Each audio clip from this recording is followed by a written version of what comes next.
नमस्कार दोस्तों, मैं डॉक्टर मनीषा दुबे मेरी यूट्यूब चैनल में आप सभी का बहुत बहुत स्वागत करती हूँ। तो फ्रेंड, जैसा कि अभी तक आप लोग को पता चल गया होगा कि एमपीपीएससी में आयुर्वेदिक होम्योपैथी एवं यूनानी मेडिकल ऑफिसर की वैकेंसी निकली है। तो चलिए आज की वीडियो में अपन जानेंगे होम्योपैथी मेडिकल ऑफिसर के बारे में कि इसमें ऑनलाइन एप्लीकेशन सबमिट करने की डेट क्या है, अंतिम तिथि क्या है, एग्ज़ाम कब होने वाले हैं और इसके बारे में पूरी डिटेल में जानकारी अपन इस वीडियो में देखेंगे। तो चलिए सबसे पहले जानते हैं।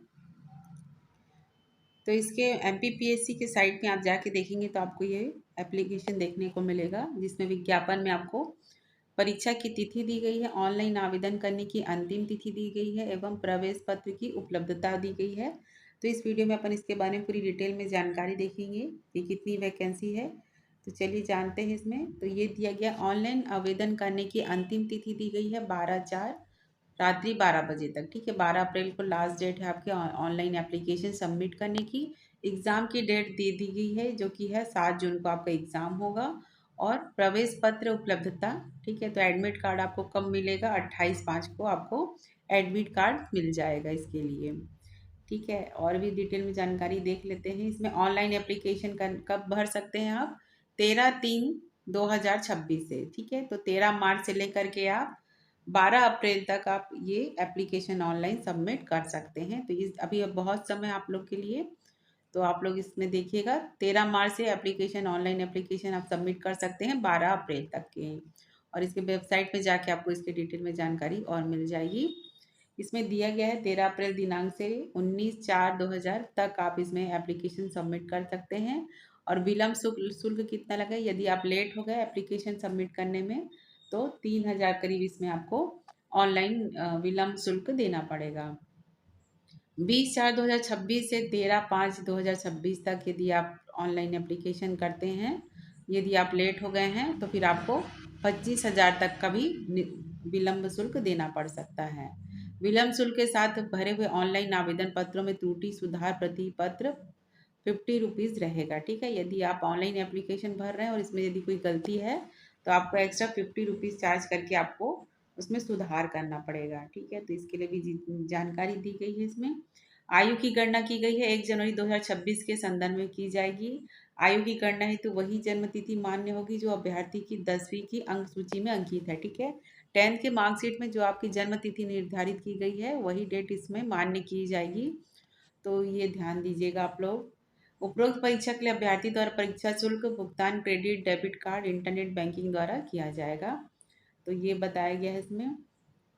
लेट फीस के बारे में बताया गया, और यदि कोई त्रुटि है, कोई सुधार करना है तो आपको 50 रुपीज़ एक्स्ट्रा पे करना पड़ेगा। यदि आप ऑनलाइन एप्लीकेशन में कोई भी गलती भर देते हैं तो उसको आपको सुधार के लिए इतना पेमेंट आपको करना पड़ेगा। शैक्षणिक अर्हता क्या दी गई है? विधि द्वारा स्थापित विश्वविद्यालय से या सीसीएस द्वारा मान्यता स्नातक उपाधि होनी चाहिए आपकी। ठीक है, डिग्री होना चाहिए सीसीएच के द्वारा, और आपका मान्यता प्राप्त इंटर्नशिप कंप्लीशन के भी सर्टिफिकेट होना चाहिए आपके पास। तो ये, और बीएचएमएस आपका कंप्लीट होना चाहिए। ठीक है, ये सभी चीज़ें आप ध्यान में दीजिएगा। और मध्य प्रदेश के आप मूल निवासी हो तो जीवित रोजगार पंजीयन आवेदन करते समय आवश्यक नहीं होगा, किंतु ऐसे अभ्यर्थियों को साक्षात्कार हेतु आयोग कार्यालय में वांछित दस्तावेज भिजवाने की अंतिम तिथि तक रोजगार कार्यालय का जीवित पंजीयन प्रमाण पत्र अनिवार्य रहेगा। ठीक है, इसके बारे में और भी डिटेल में इसमें जानकारी दी गई है, आप लोग डिटेल में जा करके देखिएगा। शैक्षणिक अर्हता भी दी गई है। ठीक है, और इसके वैकेंसीज के बारे में देख लेते हैं। पहले तो इसमें रिटर्न एग्ज़ाम होगा, उसके बाद फिर आपका इंटरव्यू के लिए आप लोग को कॉल किया जाएगा। नेक्स्ट इसमें देखते हैं कि कितनी वैकेंसी निकली है। ऑनलाइन एप्लीकेशन फॉर्म भरने की इसमें पूरी डिटेल में जानकारी दी गई है कि आपको किस तरह से करना है। बहुत सारे स्टूडेंट ये क्वेश्चन करते हैं कि मैम हम अदर स्टेट में फॉर्म सबमिट कर सकते हैं कि नहीं, या अदर स्टेट में हम एग्ज़ाम दे सकते हैं कि नहीं।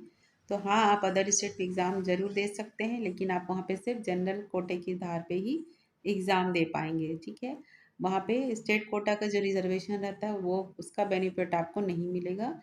स्टेट कोटा का रिजर्वेशन वही स्टेट के ही जितने भी रहते हैं एसटी एससी ओबीसी, उनको स्टेट कोटा का रिजर्वेशन का लाभ मिलेगा, तो उसके आधार पे आपको उसमें बेनिफिट नहीं मिलेगा।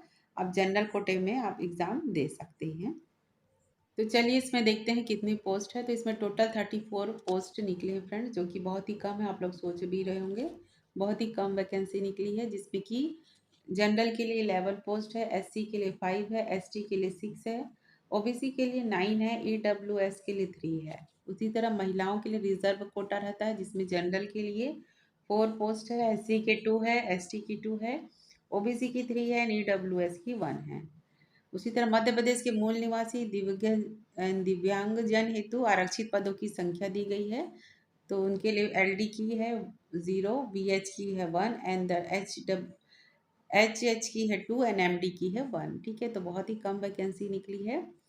अन्य पिछड़ा वर्ग आरक्षण के संदर्भ में प्रचलित याचिका के अनुक्रमांक के सामान्य प्रशासन विभाग के द्वारा इसमें डिटेल में पूरी जानकारी दी गई है। तो ये आप लोग देखिएगा। विभाग का नाम क्या है, आयुष विभाग के द्वारा निकला है, राजपत्रित द्वितीय श्रेणी है। ठीक है, अस्थाई है, पद स्थिति अस्थाई है, वेतनमान इसमें ग्रेड पे दिया गया है पेमेंट। एंड कर्तव्य क्या है, होम्योपैथी मेडिकल ऑफिसर के लिए आपको इसमें नियुक्ति की जाएगी। शैक्षणिक अर्हता अपन देख ही चुके हैं। ठीक है, और सीसीआर के द्वारा आपका कंप्लीट होना चाहिए आपकी डिग्री, और इंटर्नशिप कंप्लीशन का भी आपका होना चाहिए। साथ ही साथ आपका निवास प्रमाण पत्र होना चाहिए, जाति प्रमाण पत्र होना चाहिए। तो ये सारी चीज़ें आपको ध्यान देना है। इसमें डेट आयु के लिए भी दिया गया है, 1/1/2026 से इसमें आयु को आपका निर्धारित किया जाएगा। और ऑनलाइन एप्लीकेशन तो अपन देख ही लिए। डेट अंतिम तिथि हम प्रारंभिक तिथि कितना है, 13 मार्च से लेके 19 अप्रैल तक आप इसमें फॉर्म सबमिट कर सकते हैं। ठीक है, तो इसमें और भी डिटेल में जानकारी दी गई है, आप लोग इसको ज़रूर जाके देखिएगा। साक्षात्कार भी होंगे, इंटरव्यू भी होंगे रिटर्न के एग्ज़ाम के बेसिस पे। तो उसके हिसाब से आप तैयारी कीजिएगा। और आपको पीपीएससी और स्टेट पीएससी और जितने भी सब्जेक्ट से रिलेटेड एमसीक्यूज़ हैं, वो सभी मेरे चैनल पे आपको देखने को मिल जाएंगे, जो कि आपके आने वाले एग्ज़ाम के लिए हेल्पफुल होंगे। तो मेरे चैनल पे जा कर के आप ज़रूर देखिए, क्योंकि आने वाले एग्ज़ाम्स के लिए आप लोग को अभी से प्रिपरेशन स्टार्ट करना पड़ेगा। और आप लोग को बहुत समय मिला है एग्ज़ाम प्रिपरेशन के लिए, क्योंकि एग्ज़ाम जून में है।